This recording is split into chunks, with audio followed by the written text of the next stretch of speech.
Thanksgiving is the time of year when Americans gather to stuff themselves senseless, give thanks for what they have, and then stampede into stores to hunt for everything they don't. Market makers and thrill-seeking traders alike get pumped up for the legendary Thanksgiving rally, in which a rush of consumers dive into Black Friday, dropping serious stacks and sacrificing their firstborn son for bargains on items fresh out of a Chinese sweatshop. But autumn holidays are not just an American event. Germany has its own harvest festival called Das Dankfest, which is a much danker name than Thanksgiving. So kick back, grab a plate, and let's dig into the dankest trades of the Dankfest. Sliding in first is a 38-year-old fundamentalist Christian, English-only Hispanic guy from Austin, Texas, by the name of Big PowerPoint. Our man joined Reddit in summer 2023 and immediately began discussing Lambos and McLarens. Although he had a McLaren in mind, he regretted that he did not have the funds to buy one, nor could he steal one, as committing Grand Theft Auto as an American citizen gets you jailed rather than simply deported. To reach his lofty goals legitimately, Big PP decided the best method would be to produce valuable products and services for the world, and therefore became a landlord and shareholder of dividend ETF JEPI. His goal was to reach $2 million in JEPI shares, which would net him approximately $150,000 per year in dividend. This may seem out of place for a God-fearing man who believes that social security numbers are the mark of the beast predicted in the book of Revelation. After all, Christ said that the rich should abandon the pursuit of wealth in order to generously give to the poor and develop a relationship with God. But as we all know, spiritual desires are the first thing to go out the window when man sees fancy car. Within days of joining Reddit, our man succumbed to the allure of WallStreetBets. Out of the gate, he was enthralled by the huge gains he saw among degenerate options traders, which left his pitiful JEPI positions in the dust. Although he was frugal and spent time on Our Poverty Finance to discuss cost efficiency, reaching $2 million through standard investing would take decades. And based on his extensive WallStreetBets observations, he learned very quickly that there is a great way to speed up this process. October 2nd, 2024, the aspiring Gatsby kicked things off with a classic combo of sky-high hopes and a $30,000 account balance. While his dividend positions twitched around aimlessly, he was prepared to put his knowledge into practice. To him, the writing was on the wall. Market earnings were bombing, global drama was on maximum volume, and optimism among CEOs was dipping to a new year-to-date low. In his mind, there was only one logical outcome: the market would tank in October. Armed with this insight, he went all in with $30,000 on SPY put FDs expiring the same day, fully convinced that his analysis was so precise that he left no time buffer. At the time of his trade, SPY was trading for just under $567. His puts at $564 and $568 were a mixed bag, with both in-the-money and out-of-the-money positions. He also held a call at the $567 strike for some odd reason. He threw down almost his entire portfolio on these positions, betting the market would nosedive that day specifically. His exit plan was to close at 200% gain, which would put him just shy of $100,000, a goal that should be easily met with these short-term, high-gamma positions. And for his aggressive move, the big man was rewarded. As SPY tumbled at open, his $30,000 position started self-yeeting all the way to $45K. He started daydreaming about his McLaren. But to achieve this first step toward owning one, SPY needed to continue tanking for him to cash out with sufficient cheddar. So he held on with an iron grip, aiming for that 3x. But the market had other ideas. Going into the afternoon, the bulls wrestled control of the market from the bears, driving SPY back through its opening price and toward blue skies. The PowerPoint Ranger was fuming.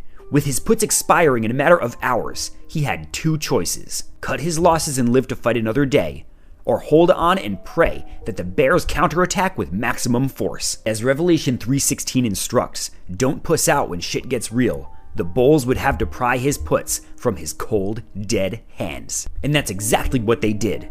The market did not respect his hustle. As Wall Street wrapped up trading for the day, the big man's account was a smoldering wreck. Theta took its inevitable toll, and his initial $30,000, plus all his intraday gains, were gone. A $45,000 swing in a matter of hours.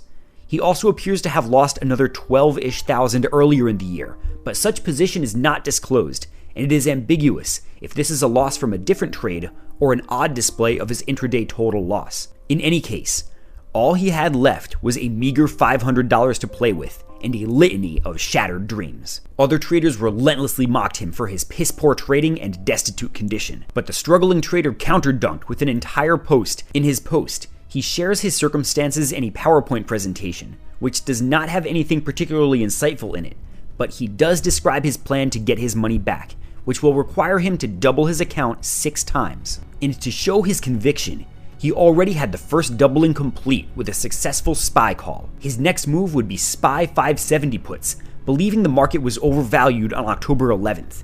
Although traders mocked him once again, our man was not going down without a fight. Equipped with a bag of Charlie and a vial of holy water, our man dug in his heels and drove forward. Manifesting wealth inch by inch, green bar by green bar, his predictions began to hit. Through rapid flips of SPY calls and puts over the next few weeks, the rising star had burst through the $15,000 ceiling by October 29th. All he'd need now was one more double to hit his goal, and there was nothing in his way. On October 1st, the sharp trader wasted no time and aggressively flipped to bear gang to profit off the market's continuous decline throughout the day, bringing him back up to over $13,000 by market close. Bruised but not beaten, it was time to counterattack. On November 4th, he ramrodded his entire $13,000 on SPY 569 puts expiring the same day. A doubling would put him close to his goal, and just beyond that was his $32,000 target. With his bet on the table, our man took communion and hit the streets to do battle with the bulls. With strike after strike being breached as SPY tumbled downwards, the big shots puts doubled in price in short order, putting him at $26,000. His target was just an arm's length away, and the mad lad diamond-handed his puts, refusing to bag the gain. As he squared up with the final bull, his adrenaline was pumping at 3,000 RPM. With a quick stab to the bull's heart, SPY made yet another decisive move downward. The Christian warrior's puts had not only doubled, but tripled in value, pushing his portfolio to a shining 42 grand. Our man's portfolio was back from the brink of despair, and he celebrated with a flex on his haters. But his flex post was of such low quality and excessive caps lock that it was removed by mods. He asked mods for posting approval, but was ghosted. Nonetheless, his $500 YOLO had ascended beyond all expectations, proving his doubters wrong and earning him the title of Verified G. Nicely done, Big PP. Buffett wouldn't approve, but we sure do. Now, let's check out our sponsors so I can get paid. During the US election, we saw a red wave sweep the nation like never before. When the dust settled, the red team had emerged victorious in every branch of government. Tesla bought itself a president, and President-elect Cheeto Bandito was selecting his cabinet. But do you know who the real winners of the election were? Kalshi traders like Timmy, who made over $450,000 betting on Trump, or DMFP Anon, who made $48,000 with a bet on the Big Mango, along with anyone else among the millions of dollars in wagers on the big day. But with the election behind us, Kalshi opens new doors for more markets, including things like cabinet appointments, Trump's agenda, and as always, more mundane things like Justin Bieber. And as of late December, you can even bet against constitution-breaking wagers, like Trump running for a 3rd term. To sweeten the pot, Kalshi is also paying 3.95% interest on your cash and positions, so no more missing out on opportunity cost when placing a long-term wager. Kalshi regularly runs promotions for people who sign up and deposit for the first time through the Kalshi mobile app. The bonus is always changing, so keep an eye out for your extra chips. Now, let's get back to the madness with Dank Trade number 4. Environmental B96 joined Reddit during the lockdown era of summer 2020, but committed fully to the lurker lifestyle for many months. Breaking his vow of silence, he commented on an evidently sad Ask Reddit post to reassure another user who was struggling with unspecified bad vibes. Shortly thereafter, in February 2021, he was seen on WallStreetBets posting on the daily discussion board such nonsense as AMC GMC to the moon, almost certainly intending GME for GameStop rather than General Motors Corporation. Perhaps due to being in a stock cult, most of his comments thereafter were removed, as they were most likely inane ranting about short hedge funds or other sort hogwash. But despite lurking in the background, the silent killer remained deeply involved in WallStreetBets lore, where he indulged his schadenfreude to relish in the losses of others and fawned at their massive gains. In comparison, his trivial portfolio was worth nothing, having at some point been crushed by the AMC and GME bear markets. To be better, he'd have to do better. And what better place to get better than a trading sandbox? The beekeeper appears to have participated in the 2021 WallStreetBets paper trading competition, intending to learn and also win unspecified prizes. However, it is likely that he was unsuccessful and slinked off again into the shadows, as he didn't show his face again at WallStreetBets for several years, opting instead to keep up with pop culture, including sharing his opinion on overweight singer Lizzo. It is unclear what he was doing in his 2 years of WallStreetBets absence. Perhaps he touched grass. But one thing was for certain: he never forgot the impact of WallStreetBets and how any trader can change his life in an instant. Environmental B was not a rich man. In fact, his comments seem to imply that he is of the lower middle class or even broke as shit. With expenses piling up and about $5,000 to his name, he did not have the liquidity to attend all of his responsibilities. But if he could just multiply his net worth, he'd be in business. All he needs is one good trade. In an act that reeks of desperation, the environmentalist took his whole pot of $5,500 and dumped it into Robinhood, seeking a quick return to get back on his feet. Unlike a soy boy desiring 10% annualized, the Yellow Jacket determined he needed to 10x his account size in order to become solvent again. But when he expressed his mission, other WallStreetBets traders mocked him for this unbelievable goal. It was simply not attainable. But in a display of alpha male constitution, the big man drove on undeterred. If there was one thing that Environmental B understood, it was that no one ever 10x their money with weak hands. You need something harder. Iron hands, with a high risk tolerance. Forget the haters, he had an empire to build. At the end of August, King B targeted Nvidia, a rational stock for anyone who seeks to make gains with calls. But immediately after hitting the submit button, Nvidia dumped about 13% on no news, setting our man up for a quick L and unspecified loss. With what remained, our homie pivoted to Asia by jumping on Alibaba, ticker BABA. BABA had been on an uptrend since mid-August, but anyone who's watched Chinese stocks knows that they're more volatile than Cheeto Bandito's tweets. If anything was going to get him back on track, it was a chaotic stock like BABA. Banking on a bounce, our man went in on call options, putting his remaining account balance on the line with out-of-the-money strikes. By late September, Lord Xi Jinping of China had his economy freebasing stimulus, and BABA was now sailing to new highs. But for Mr. EB, there was a problem. Having watched BABA do nothing for a few weeks as Theta ate away at his calls, he decided to sell his position at a 65% loss just days before Chinese stocks sailed to the atmosphere. Although BABA had risen slightly during his holding period, his calls had lost most of their value due to the encroaching expiration date. This huge loss, just days before the position would have probably given him his 10x, cut him like a sharpened dowel. Now, chopped down to a meager 30% or less of his meager life savings, making something back would not be enough.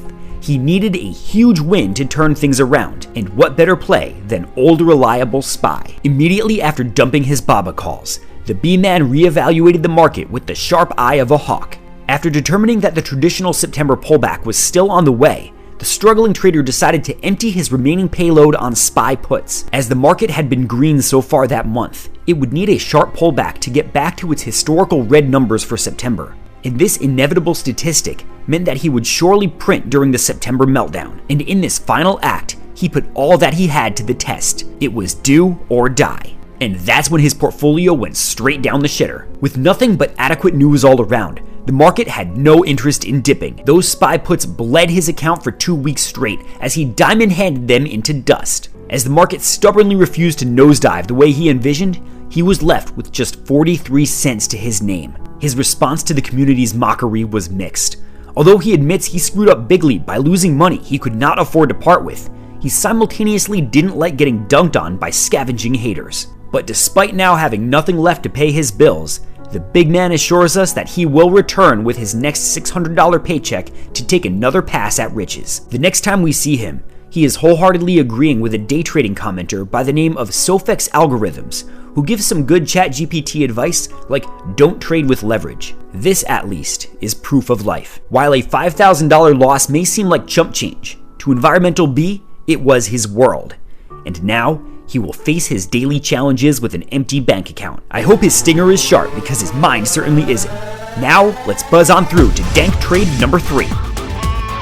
Marching in next is a military man named Midnight Owl, aka Brown Banana, who lives near Austin, Texas. Although he does not initially describe his specific branch of the military, his familiarity with computer components indicates high IQ, meaning he is almost certainly not in the Marine Corps. The Rotten Banana joined Reddit on November 6, 2020, to discuss a bunch of nerd stuff about computers and cybersecurity, including flexing his G14 battle station setup, which I admit is pretty sick. As a military man, most of his income comes from long-term benefits, not from an actual high salary. In other words, although he has a great 401k plan, pension, and disability benefits, and free medical care, he's not exactly rolling in liquid income. But this style of living does have a significant advantage. Our man's expenses were low, and this enabled him to throw his money into the market to seek thick bags. If he could garner a high income in addition to his extraordinary benefits, then he'd be smoking $100 bills in the skiff. And if he did get curb stomped instead, the military's security blanket would stop him from becoming homeless and starving. Only a fool would miss the chance to hit it hard and fast. Sergeant Owl was ready to strike. With the 2021 shitcoin boom in full pump mode, the big man started throwing down paychecks into up-and-coming coins like something called iExec, ticker RCL, and another shitcoin called Cardacy. He purchased both of them at the absolute worst time at the end of a huge rally, thereby becoming exit liquidity for early pumpers. Although he had diamond hands and allegedly believed in the coin's utility, he was ultimately fragged, suffering huge losses. This was not the way. But getting your ass kicked in the first battle was something that true Americans have experienced before. Taking an L out of the gate was only motivation to square up harder.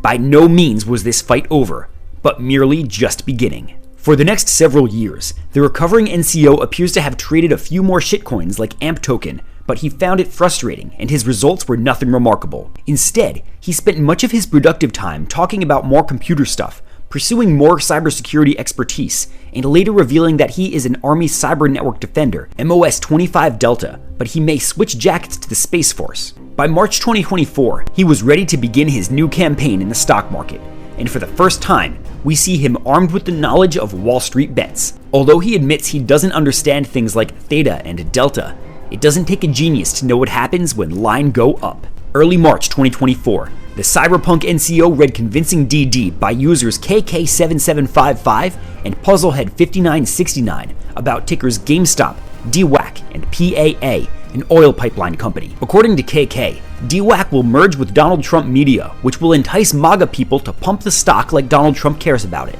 But KK determined that President Cheeto would dump shares once his supporters drove the stock price sufficiently and his lockup period ended, which would then tank the stock price faster than Mike Pence's career. Similar rationales surrounding politics motivated him to buy GME and PAA, which Puzzlehead believed could not fail no matter who wins the election. The Brown Banana was enthralled by the user's persuasive due diligence and dropped 19 grand into Robinhood to get in on the action. In his initial move, he bought $7,000 worth of GameStop calls expiring at the end of the month. He then added $9,000 of calls on DWAC, expecting MAGAs to drive the price higher ahead of the DJT rebrand. And in his first W of the season, our man got his first big break on March 26th. A $14,000 gain took his portfolio north of $33K, as predictions by KK proved spot on. This was already remarkable, but there was more to be done. With KK's DWAC DD shaping up to be a bullseye, the rising NCO went deep on DJT puts and PAA calls, expecting the guys with the crystal balls to nail it once again. And on both positions, the big banana started printing. He bought puts at virtually the top of the DJT pump, just before the stock started shitting itself, and bought calls during a massive oil run-up on Plains All-American Pipeline. In a heartfelt post to WallStreetBets on January 8th, a post so soft that it almost sounds sarcastic, he thanked the unsung heroes of WallStreetBets for posting their DD on DJT and PAA, which helped him get his portfolio above $70,000 in less than a month. With the wind in his sails, the big man closed out his W, smoked a graphics card in celebration, withdrew some cash to renovate his landscaping, and then put his chips back in the game once again. By April 16, 2024, Banana was fully engulfed in the markets, finally finding that options were the real secret to making money after so much wasted time in useless crypto pump and dumps. Reassessing DJT, he determined that there was more money to be made by betting against the Big Don. The day prior, the company announced intent to dump on shareholders by issuing more shares, thereby tanking stock price, With $10,000, he grabbed DJT by the puts at the $25 strike with only 3 days to expiration. Even a slight uptick in stock price would eviscerate this position. But DJT did nothing to resist this assault, and the stock continued to fall faster than Biden's approval rating, netting our man a cool $10,600 gain, making it look easy. A lesser investor might have stopped there, but Banana wasn't interested in staying where it was safe. He marched on forwards and saw another opportunity in Altria, a brand so synonymous with cigarettes that it still allowed smoking in the boardroom. He bought calls at the $50 strike on April 8th, expiring September 20th, risking about $3,000 on this bet. At the time, Altria was only about $42, putting this call deep out of the money. But Brown Banana knew that for every product that fades, there's a legacy that persists. Altria was the kind of business that understood adaptation, and indeed, by July 18th, the FDA approved a new, exciting reusable cigarette called Vuse Alto. Smokers everywhere rejoiced, and Altria's stock rose to $49. With a now at-the-money strike, our man ditched with a total return of almost 1,000% for a gain of $27K, as his portfolio rose unstoppably in back-to-back-to-back wins. So too did his notoriety and his ego. On August 7th, 2024, Banana's confidence hit a new high. He thus tried his hand at day trading with SPY. Most people would see day trading as a reckless gamble, but our mad lad viewed it like a precision strike, a well-timed move that would test his instincts and prove his mettle. He entered and exited in about an hour, bagging $3,000. He then went in to buy $6 strikes on Lunar on August 20th, 2024, expiring in 3 days, and made a $3,000 gain once again. No matter where he fired his stock option missiles, it was bullseyes across the board. October was to be the rising bananas moment as he evaluated the resurging cigarette industry through Philip Morris International, ticker PM. In his DD, the big man explained that he wasn't just betting on tobacco. He was studying the brand's entire strategy like it was an enemy cyber network, seeing how a company can maneuver challenges and rise up, even when odds were against it. Ahead of Philip Morris's earnings, he could not be more bullish. Our man saw undeniable momentum in Zyn, the nicotine pouch that's all the rage among high school students right now. As PM represents only non-US Philip Morris brands, it was of the utmost importance that youths in Europe and Japan all think that Zyn is kakoi, to the point of shortages over the summer. Everyone was hoarding Zyn like it was the last PS5 drop. Philip Morris was quick to pick up the pace too, putting down serious cash to boost production with new facilities, aiming to produce nearly 1 billion cans per year by 2026. Brown Banana had no doubt. Philip Morris wasn't just another stock. They were riding a whole new wave with Zyn, miles ahead of competitors. With the stock already up 27% this year and earnings around the corner, October 18th was the perfect time to go in with $4,000 and buy 400 calls at the 130 strike, expiring on the 25th. One user by the name of 1v9 and Winning found an issue with the play. Tobacco companies had recently reached a settlement to pay $32.5 billion for not warning customers about the dangers of tobacco. But this criticism was worth less than the rolling paper it was printed on. 4 days later, our man clapped back by using 1v9 and Winning's boards against him and showed off the sweet $45,000 gain he made on this play. It was an enormous win. But during reflection in the motor pool, he sat in a Humvee evaluating his strategy. His portfolio was growing. With his $3,000 play on Philip Morris, he made a 15x. What if he had made the same trade with $30K? He was on a win streak for the record books and was not yet tired of winning. If there was ever a time to capitalize, it would be this autumn, right after PCS season. On October 23rd, he went in on SPY 579 strike calls that expired within 2 days for about $27,000. The very next day, the market ended its 3-day losing streak as Tesla beat earnings expectations and yeeted the market all the way to Mars. Banana Man bagged a gain of about $14,000 on that trade alone. October 25th saw him switch gears into bear mode as he loaded up on $12,000 of SPY puts with a 582 and 583 strike expiring the same day. Tech stocks initially surged, which would be bad news for put holders. But a miracle came late in the day as banks got hit with a weak sector outlook, which pushed stocks back down hard. In a volatile session, our man exited these positions with a gain of about $35,000. All in all, he bagged a cool 60 grand from these trades, bringing his portfolio up to almost 123 grand. But he was still thirsty. he needed more. On October 30th, the Big Sarge went out to the smoke pit to light up with the infantry guys. The boys were not amused by Bananas DD, yet they were all lighting up Altria's greatest brands like a Spotify playlist. With Altria now holding Philip Morris's old US exposure, Bananas DD post highlights their MVP Marlboro brand, the OG nicotine powerhouse that's still got an iron-tight grip on the US military market share. But Banana knows they're not just riding the smoke wave. Altria is all about diversification. They're in everything from nicotine pouches to vapes to cannabis. And the way Banana puts it, this company is gunning for every niche of the sin market. The Marlboro man was on his way out, but trending products like smokeless tobacco, vape tech, and the devil's lettuce were in. Altria wasn't banking on cigarettes alone. They were setting up for a diversified dominance. But Banana's not just out here blowing smoke. He's got cold, hard stats. He points out Altria's god-tier dividends. Their 7 to 8% dividend yield is something that would make any boomer blush, especially since they've bumped their dividend payout 58 times over the last 55 years, making Altria a leader among dividend aristocrats. With the stock trading for around $50 and set to report earnings on October 31st, Banana went in balls deep. He picked up 2 out-of-the-money calls, one that expired right after earnings on November 1st with a $53 strike, and another expiring a week later on November 8th with a $55 strike. After Altria had taken a hit since its stock price highs in September at around $55, the Cyber Banana saw this as a chance to load up on calls before the rebound. Plus, Philip Morris International had just crushed their earnings last week. The Banana figured that Altria, which owns Philip Morris US, would ride the same wave. Attendees were surely lying in wait. Halloween hits, and so does Altria's earnings report. Altria beat EPS expectations by 3 cents, and its stock price went from about $50 to $55. Banana's calls went stratospheric. Our militant mad lad woke up to see his brokerage account with an in-the-money call and an at-the-money call, both heavily in the green, flexing a whole $140,000 gain. By the time he closed, his position had increased even further for a total gain of $220,000. He'd secured the bag and then some. He hit WallStreetBets with an inevitable "I told you so." Our man had been giving out financial advice like candy on Halloween, and those who replied with doubts and hate were left at the door. This wasn't some YOLO for the memes. The Big Sarge crushed market analysis like a boss and slapped a giant W on his portfolio. His cause turned into a life-changing payday. Then he walked off the field like it was just another Tuesday. Congratulations to the big man for showing the scrubs how it's done. Now, let's move on to Dank Trade number 2.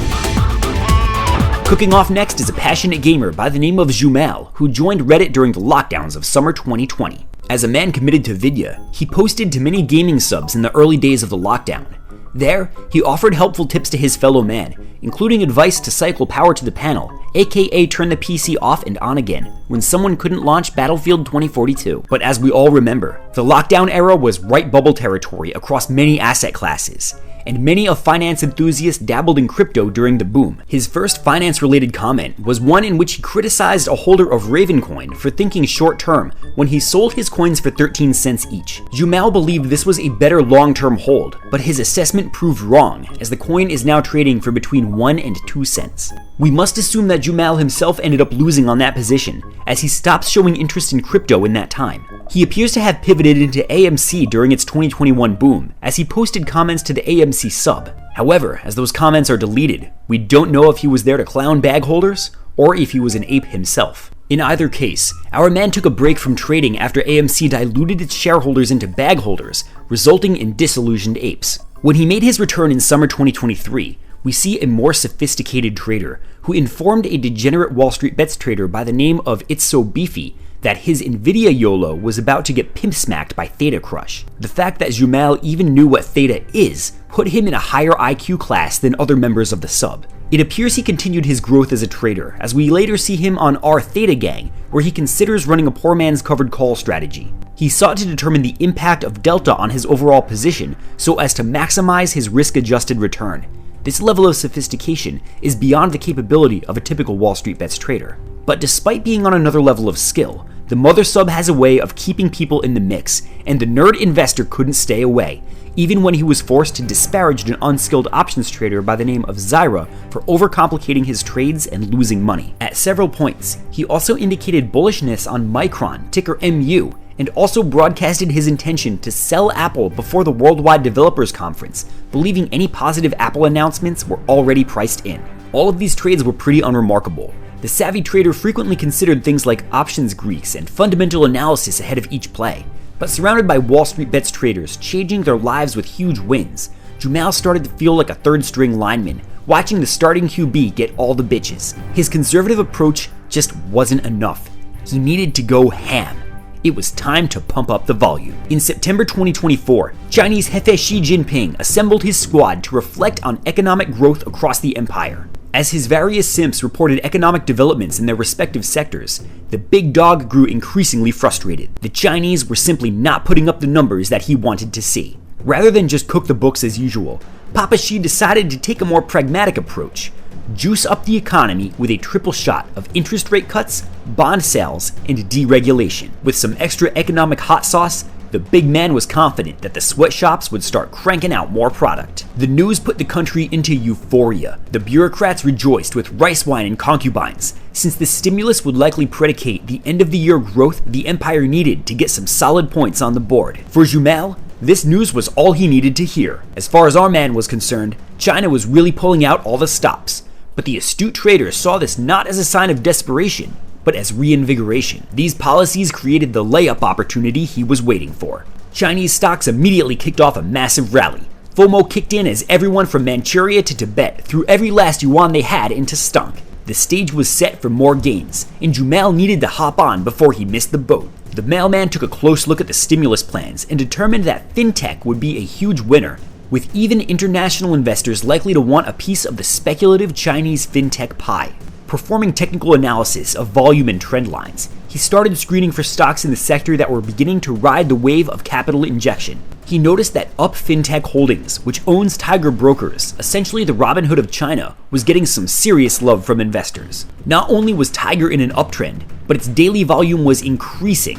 Since Tiger Brokers lets the Chinese access markets outside the mainland, Jumal believed the current moonshot in Chinese stocks would drive the country's degenerates into investing abroad as well. This would expand Tiger's clientele base substantially, leading to thick revenue increases. With room to grow and room to climb, going massively into Tiger was the obvious choice. He'd add some more exposure with Chinese ETF FXI as well, just for some extra soy sauce. On September 30th, the big shot bought 150 Tiger calls at the $6 strike for $64 each, for a total of $9,600. At the time, Tiger was trading for about $5.30, putting his strikes 13% out of the money. Although the calls would not expire until September, Lu Bu would not leave him waiting nearly that long. That Wednesday, on October 2nd, the big bull showed up with the goods. Tiger burned right through his break-even at $6.65, marching all the way to $8. His portfolio shot up 100% in just 2 days, netting him a cool $50K.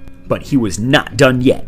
After a trip through Panda Express to celebrate, the big man left his fate in Papa Xi's hands once again by purchasing additional positions in Tiger, FXI, and Baba, banking on more gains in the Far East. On Tuesday, October 7th, Kai Shen blessed our homie with gains that would make even the Dankest traders gawk. Tiger took an ICBM to Mars, cresting $15 before reaching its apogee. Jumal, realizing it was time to hop off this ride, did something that 90% of WallStreetBets degens wouldn't have the strength to do. He sold. And a wise decision that proved. Jumal posted his gains for all to bask in, a $240,000 gain in a week, putting his portfolio at a respectable $326,000. His only regret was that he didn't buy more. But regardless of his lamentations, he put his gains to use by buying a house, putting him in the exclusive homeowners club. So congratulations to Jumal. Well done, my friend. Mao would be appalled. Now the moment we've waited for. The #1 Dankest trader of the Dankfest. Blitzkrieging into the top spot is a 35-year-old tech worker from Houston, Texas by the name of Static Optic, who earns a significant salary of about $250,000 annually as a manager at an unspecified big tech company. Our man is also a sneakerhead who habitually posts Travis Jordan kicks for a quality check on the Rep Sneakers subreddit.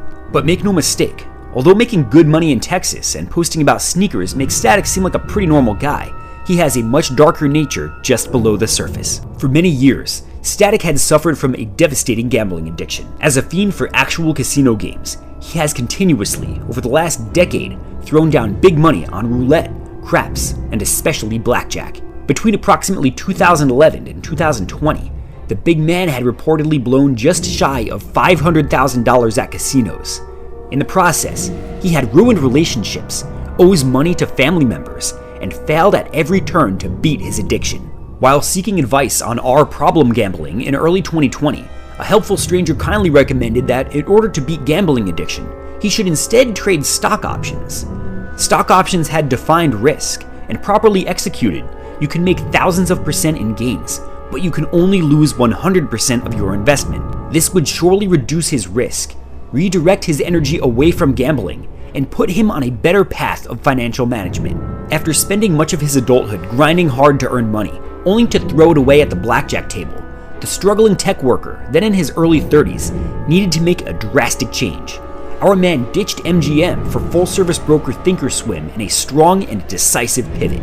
With his high salary, and by recoloring money from blackjack to options, he very quickly built up a balance of about $110,000. He does not disclose his trading strategy of early 2020, but as this was the prime COVID drop era, and most options traders used calls in the beginning, I think it is likely that his over $80,000 loss was heavily concentrated in calls getting wiped out in the coronavirus meltdown, although I admit this is speculation. By June, he had about $34,000 left and was riding on big losses. As the market was shooting up like a California junkie for the last 3 months since the March bottom, the struggling new trader swapped to puts, expecting a big pullback after so much green. But things quickly took a turn for the worst when on the morning of Friday, June 5th, a half-dozen brokers shat the bed, leaving users unable to trade. Static thought he was safe from such chicanery by avoiding Robinhood, but Thinkorswim was also bricked alongside the junior varsity brokers. With his entire account stuck in puts on expiration day when the market shot up 2.5%, he was forced to watch helplessly as his position was torn to shreds by unrelenting bulls. The damage was catastrophic, a near total annihilation of his account for a $28,000 loss, leaving him with less than $1,100 of liquidity remaining. With his options account blown to smithereens, he must have wondered if blackjack really was the safer way to play. Now, basically zeroed out, he resolved to take time away from all forms of gambling in order to work on his personal life. But this is Wall Street Bets. Time off does not last long. After taking a few months to enjoy some Xbox and replenish his gambling money, the big man went back in action in January 2021, most likely participating in the GameStop squeeze. But this must have gone poorly for him as well, as he was calling for protest and legal retaliation against unspecified boomers by early February, undoubtedly reeling after the GME rug pull left him on his ass once again.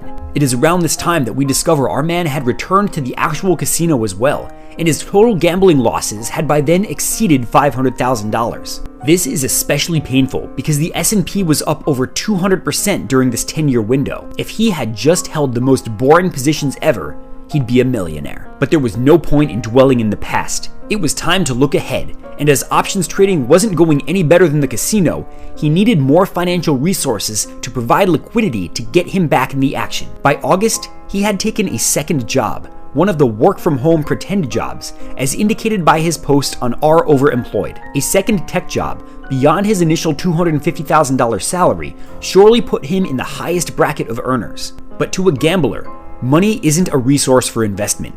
It's a resource for play. And shortly after getting his second job, he blew somewhere in the neighborhood of $20,000 to $25,000 on options, and then another $35,000 playing blackjack on a random Saturday. And that's just what he disclosed directly.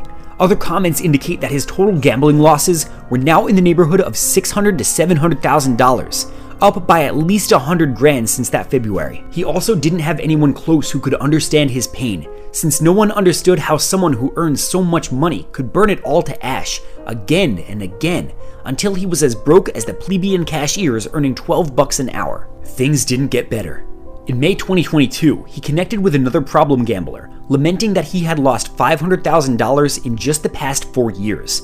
A wise and helpful Redditor asked why he didn't just stop gambling, a big brain move. But Static Optic admitted the gambling addiction was so bad that whenever his bills were paid, he had an unshakable need to gamble. 2023 was just as bad.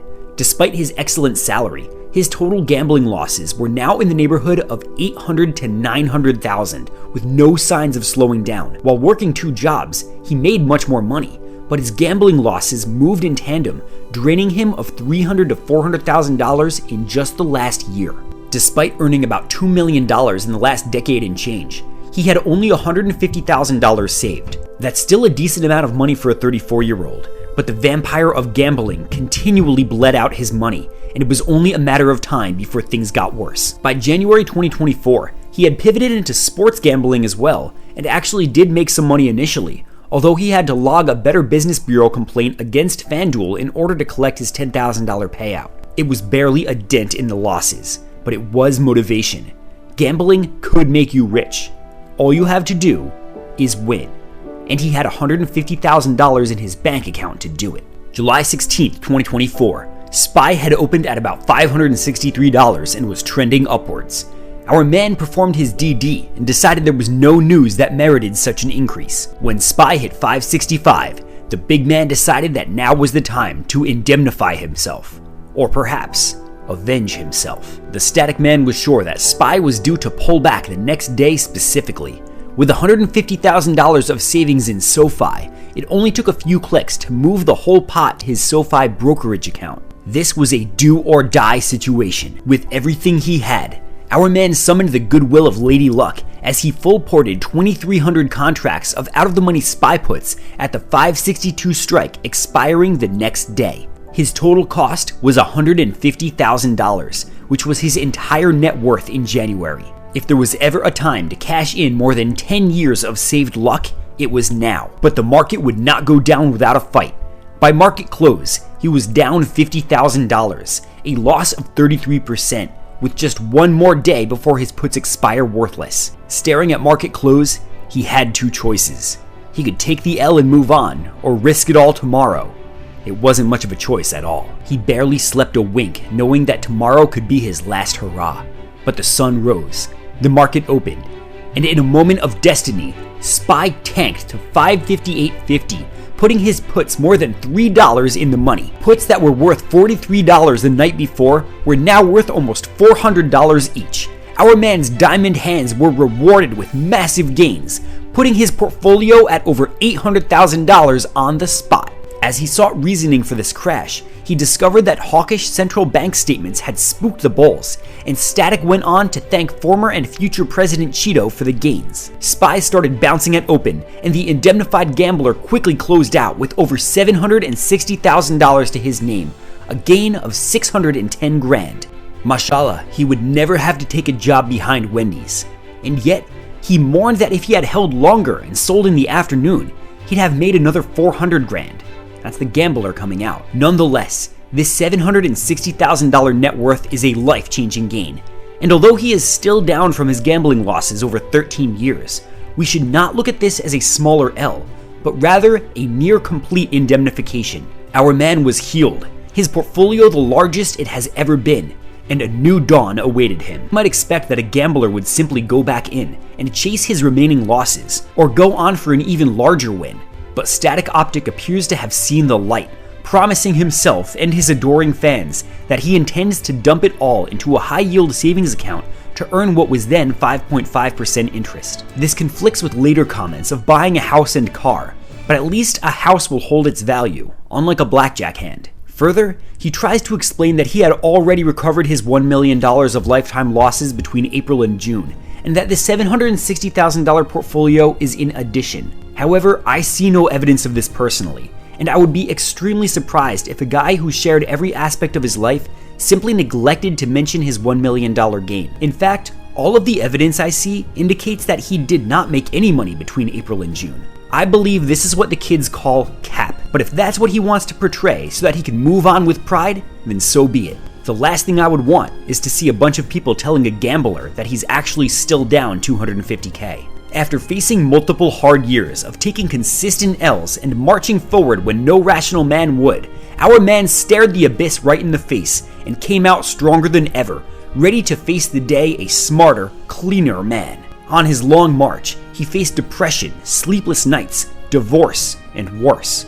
But he promised his dead mother that he would walk away from the gambling table forever, and as far as his post history shows, he has indeed done so. He is now clean about 4 months. Static Optic, I commend you for your ability to renounce your gambling addiction and quit while you're ahead. Your journey is one that shall be remembered forever. But I do warn others, do not try this at home. Static Optic, it is my honor to bestow upon you the crown of kings. May you wear it well. Who wants to be king? Thanks for watching, everyone. Join our free Discord for more action. I'll see you next time.